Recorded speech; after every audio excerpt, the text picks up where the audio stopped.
Estimados estudiantes, la Cátedra de Ciencias Químicas les da la bienvenida a esta videotutoría. En esta ocasión discutiremos sobre las masas atómicas, los isótopos y las moléculas. Comencemos. En la videotutoría anterior introdujimos el concepto de masa atómica y la definimos como una escala utilizada para medir la masa de un átomo. También especificamos que la masa atómica se mide en unidades de masa atómica, también llamados UMAs. Y vamos a ver que en este caso hay una equivalencia entre UMAs y gramos, donde UMA equivale a 1,66054 por 10 a la menos 24 gramos. Ahora, hay un concepto bastante interesante que tenemos que estudiar cuando hablamos de la masa atómica de los elementos en la naturaleza. Porque resulta que cuando nosotros estudiamos a los elementos en su estado natural, vamos a encontrar que no todos los átomos de los elementos poseen la misma masa. A este fenómeno lo llamamos isótopos, y los isótopos son átomos del mismo elemento, es decir, tienen igual número de protones, pero presentan masas atómicas diferentes, es decir, tienen distinto número de neutrones. Para entender este concepto vamos a analizar a una especie que tiene unos isótopos bastante interesantes, que es la especie hidrógeno. En este caso, el átomo común de hidrógeno, por así decirlo, tiene un protón en su núcleo y un electrón en su nube electrónica. Sin embargo, y a pesar de que esta especie es la más abundante en la naturaleza, también podemos encontrar átomos de nitrógeno donde tenemos un protón y un neutrón en el núcleo. Y también tenemos un electrón en la nube electrónica. Inclusive, podemos encontrar átomos de nitrógeno en la naturaleza que tienen dos neutrones y un protón en su núcleo. También tenemos siempre un electrón en la nube electrónica. A las especies que tienen un protón y un neutrón la llamamos deuterio. Y a la especie que tiene un protón y dos neutrones la llamamos tritio. Estas tres especies son isótopos de hidrógeno y, como les comentaba, la especie más abundante es la primera. Sin embargo, también tenemos cierta abundancia de las otras dos especies en la naturaleza. Lo que estamos viendo es que entonces no todos los átomos de los elementos tienen la misma masa, porque aquí vemos que claramente el deuterio tiene un neutrón más y tiene más masa que el átomo normal de nitrógeno, mientras que el tritio tiene también más masa que el deuterio. Entonces, la duda que nos puede surgir en este punto es cuál de estas tres especies es la correcta para identificar la masa atómica del elemento. Bueno, la respuesta es que en realidad nosotros vamos a tomar como base una masa atómica promedio, que se calcula tomando en cuenta la masa atómica de cada uno de los isótopos de un elemento y su abundancia en la naturaleza. Entonces podemos calcularlo mediante la siguiente fórmula, donde tenemos que la masa del isótopo por la abundancia fraccionaria del isótopo me va a dar la masa ponderada promedio de una especie. Y luego lo que hacemos es una sumatoria dependiendo de la cantidad de especies que tengamos. Resolvamos el siguiente ejemplo sobre masa atómica promedio. El bromo presenta dos isótopos naturales. Uno de ellos, el bromo 79, tiene una abundancia natural de 50,69% y una masa de 78,9183 unidades de masa atómica. El segundo isótopo, el bromo 81, posee una masa de 80,92 unidades de masa atómica. Determine la abundancia natural del segundo isótopo y la masa atómica promedio del bromo. En este problema vamos a partir de que la masa atómica promedio se calcula a partir de la masa atómica de cada uno de los isótopos del elemento multiplicado por su abundancia fraccionaria. Entonces, lo que nos dice el problema es que la masa del bromo 79 es 78,9183 unidades de masa atómica. Y el porcentaje de abundancia de esa especie es 50,69%.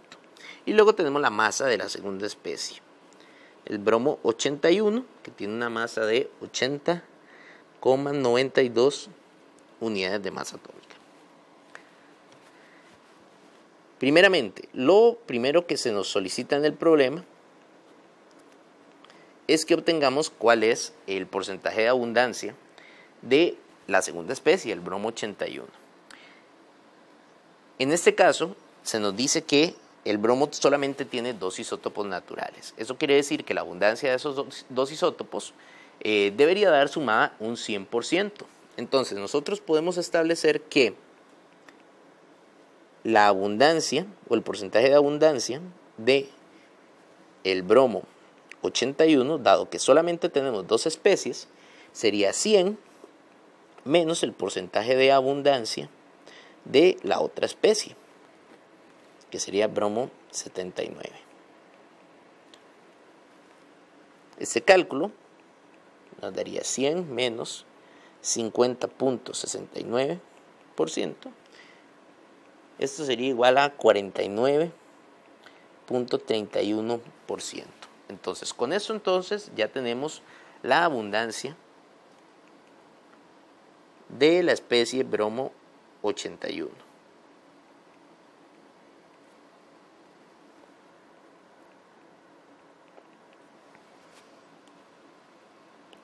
Muy bien. Ahora tenemos nuestros datos completos y podemos calcular entonces cuál es la masa atómica promedio. Recordemos que esa masa atómica promedio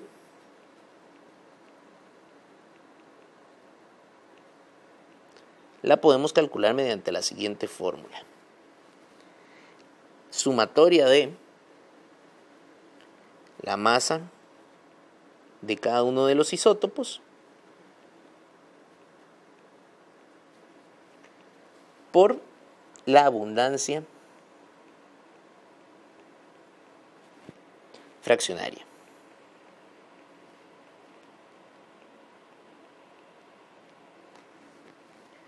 Y debemos hacer ese cálculo para todas las especies y al final sumarlo. Ahora, es importante que entendamos que la abundancia fraccionaria no es lo mismo que el porcentaje de abundancia, pero sí están relacionados. Podemos decir que la abundancia fraccionaria es lo que obtenemos si tomamos el porcentaje de abundancia y lo dividimos entre 100. Entonces, vamos a hacer ese cálculo para cada una de las especies. La abundancia fraccionaria del bromo 79 sería 50,69 dividido entre 100. Eso nos da 0.5069. Y la abundancia fraccionaria para el bromo 81 sería 49.31 dividido entre 100, y eso nos da 0,4931. Entonces, a partir de estos valores de abundancia fraccionaria que acabamos de calcular, podemos obtener el cálculo final de la masa atómica promedio. Vamos a borrar un poco para tener más espacio.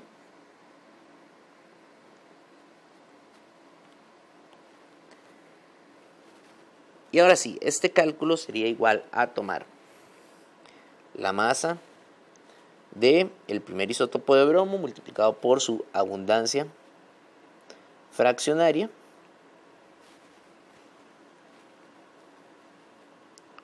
y a esto sumarle el cálculo para la segunda especie. Masa del bromo 81 por abundancia fraccionaria del bromo 81. Realizamos este cálculo matemático. 78.9183 por 0.5069 más 80,92 por 0.4931. Y esto nos da finalmente 79.904 unidades. Hemos venido discutiendo sobre los átomos y la estructura atómica, pero ahora vamos a hablar del equivalente de los átomos en los compuestos, que son las moléculas. Y también vamos a conversar un poco sobre las fórmulas químicas. Entonces, tenemos que los compuestos se representan mediante el uso de fórmulas químicas. Y en estas fórmulas químicas se indica la cantidad de cada uno de los elementos que forma un compuesto. Así podemos tomar, por ejemplo, a la fórmula química del agua. La fórmula química del agua nos indica que tenemos dos elementos que forman a la molécula del agua, que es el hidrógeno y el oxígeno. Pero también nos indica mediante este subíndice la cantidad de átomos del elemento que tenemos correspondiente en ese caso. En este caso en específico, el hidrógeno nos está indicando que tiene un subíndice de 2 y por lo tanto en esa molécula tenemos 2 átomos de hidrógeno. Cuando hablamos de fórmulas moleculares, vamos a ver que los compuestos están formados por moléculas que contienen más de un tipo de átomo. En este caso se van a conocer como compuestos moleculares. Los compuestos moleculares se representan también mediante fórmulas moleculares y podemos encontrar diferentes tipos de fórmulas moleculares. En este caso vamos a hablar de 3 tipos específicos de fórmulas moleculares. El primero de ellos es la fórmula molecular básica. Esta fórmula indica el número exacto de átomos de cada elemento presente en una molécula. Vemos ahí el ejemplo en pantalla para la molécula de glucosa, que según la fórmula molecular tiene 6 átomos de carbono, 12 átomos de hidrógeno y 6 átomos de oxígeno. El segundo tipo de fórmula que podemos encontrar es la fórmula estructural. La fórmula estructural nos da un poco más de información que la fórmula molecular. La primera solo nos dice cuántos átomos de cada elemento tenemos, pero la fórmula estructural me dice cómo están unidos esos átomos. En este caso, podemos encontrar fórmulas estructurales de diferentes tipos. Algunas nos indican exactamente dónde están ubicados todos los elementos de la molécula. Sin embargo, también podemos encontrar fórmulas estructurales como la que vemos en pantalla, que se utiliza con mucha frecuencia en la química orgánica. En este tipo de estructura vamos a ver que en cada punta o doblez de esa estructura vamos a tener un átomo de carbono. Así, esa fórmula estructural me está indicando dónde están los átomos de oxígeno, dónde están los átomos de hidrógeno, dónde están los átomos de carbono y la manera en que estos están unidos. Finalmente, el tercer tipo de fórmula que vamos a encontrar es la fórmula empírica. Esta fórmula indica la proporción mínima en números enteros de los elementos que la conforman. En este caso, podemos ver que la glucosa está compuesta por 6 átomos de carbono, 6 átomos de oxígeno y 12 de hidrógeno. Es decir, estamos viendo que tenemos el doble de átomos de hidrógeno que de átomos de carbono y de oxígeno. Si quisiéramos expresar esto en la forma más simple y en la proporción más básica, lo escribiríamos como un átomo de carbono por cada 2 átomos de hidrógeno. De manera que esta sería la fórmula empírica del compuesto correspondiente. Ahora, en este punto hemos venido hablando de átomos y de moléculas neutras. Sin embargo, tenemos que tomar en cuenta que los procesos químicos también implican que es posible encontrar átomos y moléculas que tengan cargas eléctricas. A este tipo de especies se les llama específicamente iones. Y como les mencionaba, son subproductos de las reacciones químicas. Sin embargo, tenemos que entender un concepto importante para poder trabajar con la formación de iones en las moléculas. Debemos de saber que por la forma que tienen los átomos, los protones y los neutrones que se encuentran en el núcleo no se pueden sacar ni meter al núcleo. Es decir, no podemos perder ni ganar bajo ninguna circunstancia protones o neutrones mediante procesos químicos. Sin embargo, los electrones que se encuentran en la nube electrónica no se encuentran tan fuertemente atraídos como las partículas que tenemos en el núcleo. De manera que sí podemos hablar de procesos químicos en los que ganamos o perdemos electrones. Entonces, la formación de iones viene dada por esos dos procesos específicos, por el proceso de ganar electrones o por el proceso de perder a los electrones. Y podemos formar dos tipos de iones distintos dependiendo del proceso que estamos atravesando. Observemos la imagen que tenemos a la derecha donde describimos los dos tipos de iones. Si partimos de un átomo neutro podemos tener dos procesos, el de perder un electrón o el de ganar un electrón. En el caso de que perdamos un electrón, vamos a tener en el átomo más cargas positivas que cargas negativas. Esto le va a dar al átomo como tal una carga global positiva más que negativa. Este tipo de especies entonces forma iones que tienen carga positiva. Y a este tipo de especies se les llama cationes. Luego tenemos el proceso contrario, donde un átomo neutro puede ganar un electrón. En este caso vamos a tener más cargas negativas que cargas positivas en el átomo. Por lo tanto, la carga global de toda la especie va a ser negativa. Y a este tipo de iones los llamamos aniones. La carga de los aniones y de los cationes se representa generalmente como un superíndice al lado del elemento. Aquí tenemos dos ejemplos. Tenemos al sodio que tiene como superíndice a la derecha un número de +1. Este número está indicando la carga. Al ser una carga positiva se trata de un catión y nos está diciendo que ese catión tiene una carga de +1. Luego tenemos al cloro, que en este caso tiene una carga de -1. Las cargas negativas corresponden a aniones y en este caso es un anión de carga -1. También podemos encontrar, además de los iones sencillos, iones que llamamos poliatómicos, es decir, que están formados por dos o más elementos distintos. En este caso vamos a encontrar ejemplos como los que vemos en pantalla. El primero lo llamamos ion amonio. Está compuesto por un átomo de nitrógeno y 4 átomos de hidrógeno. Y todos estos átomos en global tienen una carga positiva de +1. Esto corresponde a un catión poliatómico. Luego tenemos el caso del sulfato, una especie que está formada por un átomo de azufre y 4 átomos de oxígeno. Nuevamente, estos 5 átomos unidos tienen una carga global de -2. Y en este caso hablamos entonces de un anión poliatómico. Ahora, es importante que aprendamos que en los compuestos químicos, la fórmula química del compuesto también nos va a dar información sobre la carga que tienen estas especies dentro del compuesto.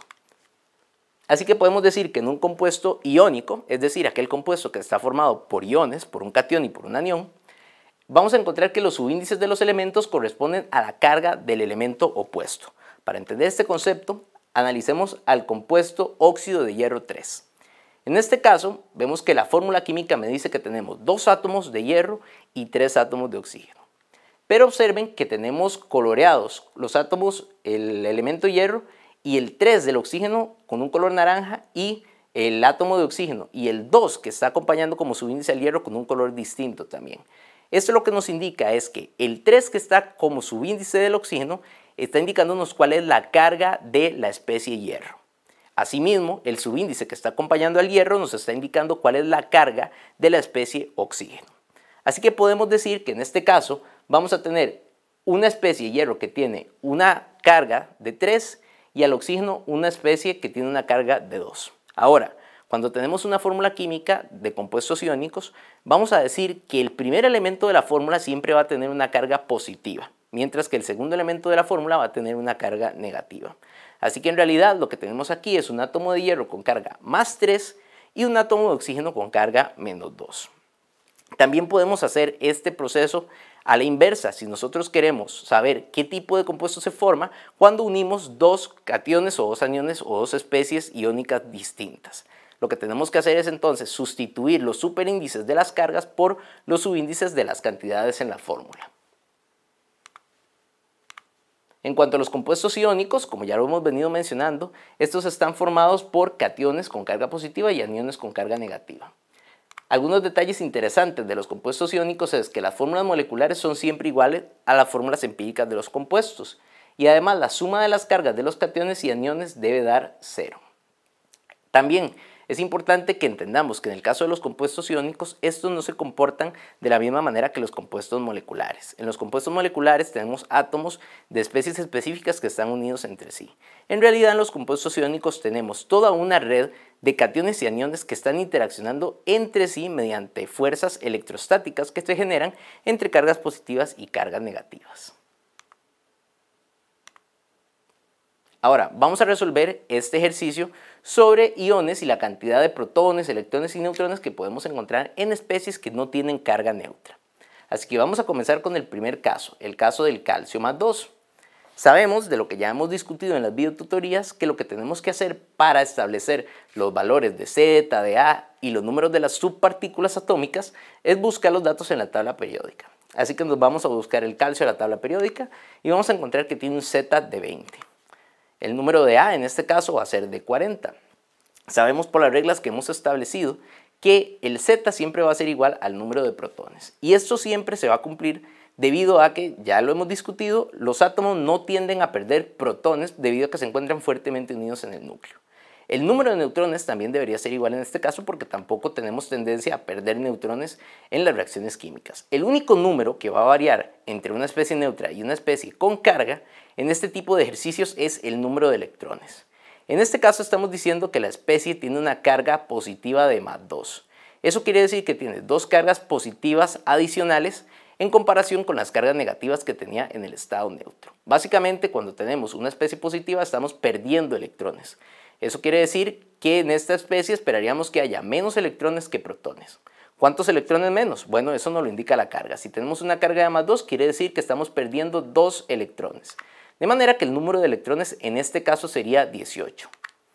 Los neutrones sería la resta de A menos Z, que sería 20, y el número de la carga en este caso sería el superíndice que tenemos a la derecha del elemento, que es +2. Vamos a ver el siguiente el siguiente caso, donde tenemos una especie que tiene 9 protones, es decir, un 9 de Z, pero tiene una carga de -1. Si nosotros nos vamos a buscar el elemento de la tabla periódica, vamos a ver que se trata del flúor. Tenemos que indicar, eso sí, con un superíndice que se trata de flúor con una carga negativa de -1. El A de esta especie sería 19, ya tenemos los protones y ahora, en el caso del número de electrones, la formación de un anión quiere decir que tenemos una carga negativa adicional en comparación con las cargas positivas. Entonces, aquí estamos ganando un electrón y tendríamos 10 electrones en total. Y el número de neutrones sería la resta de A menos Z, en este caso 10. De parte de la Cátedra de Ciencias Químicas, esperamos que esta videotutoría haya sido de su utilidad. Muchas gracias.